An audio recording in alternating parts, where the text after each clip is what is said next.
কেমন আছো সবাই? আজকে বানাবো হচ্ছে চিংড়ি মালাইকারি। তো তার জন্য নিয়েছি আমি চিংড়ি মাছ। বাবা, এই চিংড়িটার পেটের ভিতরে কত ডিম! চিংড়ি মাছগুলোকে ধুয়ে পরিষ্কার করে নিয়েছি। এবার জাস্ট আমি এর মধ্যে একটু নুন হলুদ মাখাবো।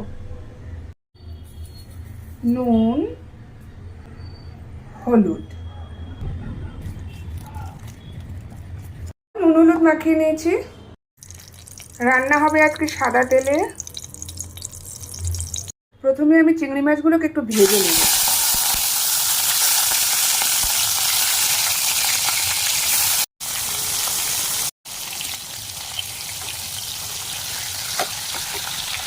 মশলায় আমার লাগবে হচ্ছে একটু আদা বাটা, রসুন বাটা, পেঁয়াজ বাটা, কিশমিশ বাটা। কিশমিশগুলোর জন্য আমি জলে ভিজিয়ে রেখেছি। বাদাম বাটা, একটু টক দই, আর অবশ্যই নারকেলের দুধ। তো আমি নারকেলটাকে ছোট ছোট করে কেটে নিয়েছি। এবার আমি জুসারে দিয়ে এটা থেকে নারকেলের যে দুধটা সেটা বার করে নেব। কাজু বাদাম কিশমিশটা আমি একসাথেই বেটে নেব মিক্সিতে।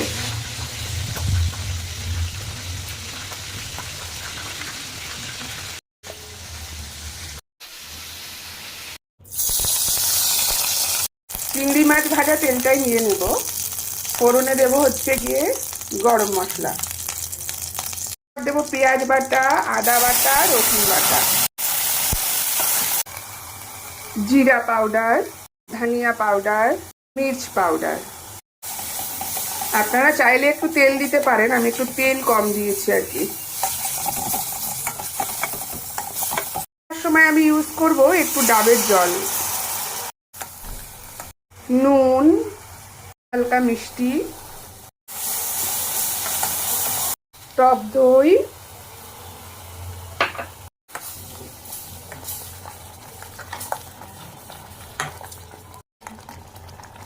তো মশলা মোটামুটি কষে আমার রেডি হয়ে গেছে। আমি দিয়ে দেব ভাজা প্রনগুলো।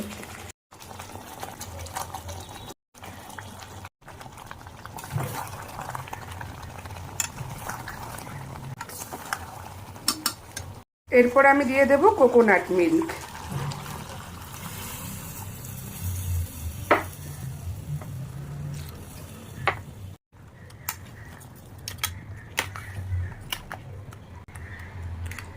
এরপর আমি এটা 3 মিনিটের জন্য ছেড়ে দেব।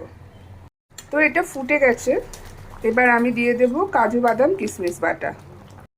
দুটোকে আমি একসঙ্গে বেটে রেখেছি।